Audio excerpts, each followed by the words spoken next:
शहजाद चौधरी साहब, हुकूमत में जो इस वक्त तमाम इत्तेहादी जमातें हैं वो ऐसा लग रहा है कि बार बार तनकीद का निशाना बना रही हैं। अदलिया को भी, जो कि इस वक्त ज़ेरे समात है केस, उसको लेकर के, और ऐसा उनके नैरेटिव से लग रहा है कि जैसे वो कुछ परेशान हैं और तंग हैं। आप भी ये महसूस कर रहे हैं, और इसके पीछे क्या वजह हो सकती है? देखिए, किसी भी रियासत के 3 सतून कहे जाते हैं कि हुकूमत, अदलिया और पार्लियामेंट। अच्छा, जब इन 3 सतूनों में से अगर आपको 1 या 2 मिसिंग लगें, और मैं पाकिस्तान के कॉन्टेक्स्ट में एक और भी डाल देता हूँ, एस्टैब्लिशमेंट, क्योंकि उसका बहुत इंपॉर्टेंट रोल रहा है हमारी तारीख के अंदर, जो सही या गलत वो बहस तलब है। लेकिन ये जो 4 सतून हैं, एस्टैब्लिशमेंट करीब करीब है उसके, इन 4 सतूनों में से जब 2 सतून फ़ाल नहीं है और जिसके अंदर हुकूमत है, किसी भी शक्ल में हुकूमत हो जाए, वो फ़ाल नहीं होगी, या पार्लियामेंट है जो फ़ाल नहीं होगी। और ये सूरत आपको सेंटर में भी नज़र आती है और पंजाब में भी नज़र आती है। ये सूरत आपको सेंटर में भी नज़र आती है हुकूमत के हिसाब से भी, और पंजाब में भी नज़र आती है हुकूमत के हिसाब से भी। तो फिर क्या होता है? फिर अदलिया और इस्टेब्लिशमेंट वो बहुत वाज़े होकर, एमिनेंट होकर सामने आ जाते हैं। तो प्रॉब्लम पाकिस्तान का ये है कि जो वो सतून जिनको अपना काम सही तौर पर करना चाहिए था, फ़ाल नज़र आना चाहिए था, वो जब नज़र नहीं आएंगे तो आपको फिर ये बाकी जो मामला आता है, मिसाल के तौर पे हम ये देखते हैं कि हमारे जितने भी सियासी मसाइल हैं इस वक्त सब के सब वो अदलिया में चले जा रहे हैं। पहली बात तो ये है कि अगर सियासत को उसके कानून के मुताबिक, उसके तरीके के मुताबिक, मुरवजा और राइज जो ट्रेडिशन है उसके मुताबिक अगर चला जाए तो फिर तो चीज़ें बड़ी वाज़ेह हैं। 1-2 आदमी खड़े हुए, एक के वोट ज़्यादा हुए, एक के कम हुए, और जिसके ज़्यादा हुए उसको आप विनर डिक्लेयर करें।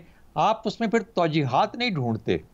जो ही आपको तौजीहात की ज़रूरत पड़ जाए कोई अपना पॉइंट प्रूव करने के लिए, और दलीलें ढूंढनी पड़ जाएं, चाहे वो अदालती हों, लीगल हों या पॉलिटिकल हों, तो फिर इसका मतलब है कि फिर आप सही गेम जो सामने सामने है, बादी नज़र में, जो ऑन फेस वैल्यू, वो सही गेम नहीं खेल रहे।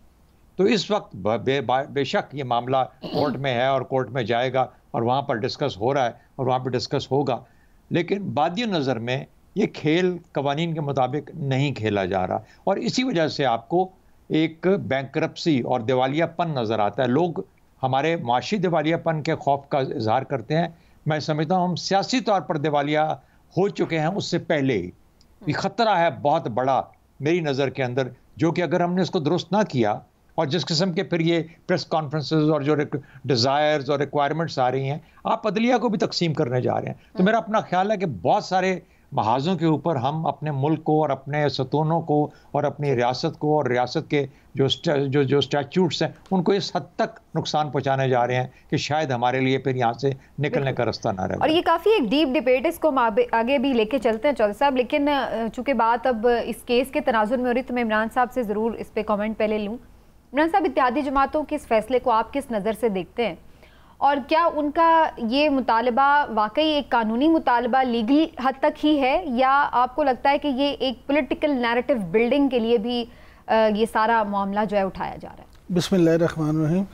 और लाइटर नोट, चौधरी साहब आप एक सतून भूल गए हैं, आपने सहाफत का जिक्र ही नहीं किया। सहाफत भी एक सहाफत बढ़ के इतनी कमजोर हो चुकी है। यहाँ पर भी वही हुआ है जो पार्लियामेंट के साथ हुआ है, वही सहाफत के साथ हुआ है। अपना बेड़ा खुद ही गर्क कर। नहीं, अब देखिए हमारा अलमिया क्या है। मैंने जानबूझ के ये बात की थी क्योंकि मुझे अंदाजा था कि चौधरी साहब यही जवाब देंगे। अब ये देख लें, रियासत के तमाम सतूनों के साथ यही हुआ, और मैं अर्ज करूं शायद मेरी बात किसी को बुरी लगे, इसका कोई और जिम्मेदार नहीं है। हर सतून जो है उसमें जो सीमेंट, रेत, बजरी थी, यानी जो उसकी मशीनरी थी, जो उसकी इंतज़ामिया थी, जो उसके ज़िम्मेदारान थे, उन्होंने 74-75 साल में ही अपने तय पूरी कोशिश की है कि वो कम से कम और कुछ ना कर सकें तो अपने सतून को इतना खोखला ज़रूर कर दें कि उसमें कोई जान बाकी ना रहे। आप सियासी अगर बात कर लें तो पार्लियामान में बैठे मुझे आप ये बताएं, आज हम मुस्लिम लीग नून को छोड़ देते हैं, PTI को छोड़ देते हैं, पिछले 74-75 साल में देख लें कोई ऐसी सियासी जमात जिसने पार्लियामान को मजबूत करने की कोशिश की हो, जिसने सियासी ढांचे को मजबूत करने की कोशिश की हो। हत्ता कि आप ये देखें कि जिन इंतखाबात का हमारे यहाँ बड़ा ये क्रेडिट लिया जाता है कि पाकिस्तान की तारीख में वो एक वाहिद इंतखाब थे जो शायद फेयर एंड फ्री थे, उसमें भी जिसको जो जायज़ हक था वो तो नहीं दिया गया। और उसके बाद आपने देखा कि मुल्क को क्या नुकसान हुआ कि आपने पूरे मुल्क के 2 टुकड़े करवा लिए, फिर भी आपको चैन नहीं आया। गुजारिश ये है कि उसी तरह से अगर आप अदलिया देखें तो अदलिया ने क्या कुछ नहीं किया। अब सबसे आखिर में मैं आ जाता हूँ कि हमारा जिसका मैं दावेदार हूँ सहाफ़त का कि हम भी एक सतून है, तो मैं सबसे पहले ये यहाँ बैठ के इतराफ़ करना चाहूँगा कि सहाफ़ियों ने क्या नहीं किया सहाफ़त में। और ख़ास तौर पे आप ये देखें कि जब सिर्फ प्रिंट मीडिया था उस वक्त फिर भी कुछ नॉर्म्स थे, इलेक्ट्रॉनिक मीडिया आया तो उसमें कुछ कमज़ोरी हुई, और सोशल मीडिया ने तो आके शुतरे बेमहार की तरह लोगों ने ये समझ लिया कि हमारे पास लाइसेंस टू किल है, हम जब चाहें जिसकी चाहें इज्जत उतार दें, पगड़ी उछाल दें, हमें कोई पूछने वाला नहीं है। ये तो था सारा ये मामला मेरी नज़र में। अब मैं पर्टिकुलरली आपके सवाल के आ जाता हूँ। मुझे आप ये बताएं कि अगर मुस्लिम लीग नून या हुक्मरान इत्तेहाद इस वक्त ये मुतालबा कर रहा है कि जनाब आप मेहरबानी करें और फुल बेंच बना दें, तो इसमें क्या अदलिया की इज्जत खराब हो जाएगी? नहीं, बिल्कुल भी नहीं। भाई उनको इतराज किया है, ये कानूनी एक हक हाँ भी है, लेकिन बात सिर्फ इस हद तक नहीं है कि वो ये मुतालबा कर रहे हैं फुल कोर्ट बनवाएं जाके, जैसे उन्होंने कल फैसला किया पिटिशन कर रहे हैं सुप्रीम कोर्ट में, वो करें।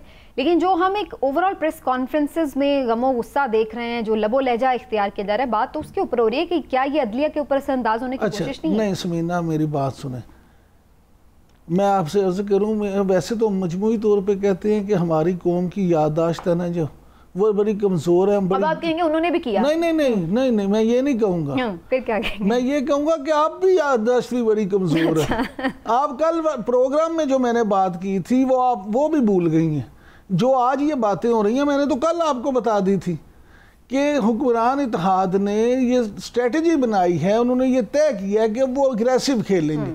वो ये समझते हैं कि शायद इमरान खान साहब और उनकी टीम गलत मौक़िफ़ हो या सही हो, आप उनके मौक़िफ़ से इनकार करें या इत्तेफाक करें या इख्तिलाफ़ करें, लेकिन हुक्मरान इत्तेहाद ये समझता है कि इमरान खान और उनकी टीम ने एग्रेसिव कैंपेन के ज़रिए से अपने झूठ को भी सच बनाया है। तो अब हम भी वही तरीक़ाकार इख्तियार करें और टिट फॉर टैट करें और हम भी उसी तरह से अपने मौक़िफ़ को बनवाएं। मेरे नज़दीक ये दोनों तरफ से मौक़िफ़ गलत है।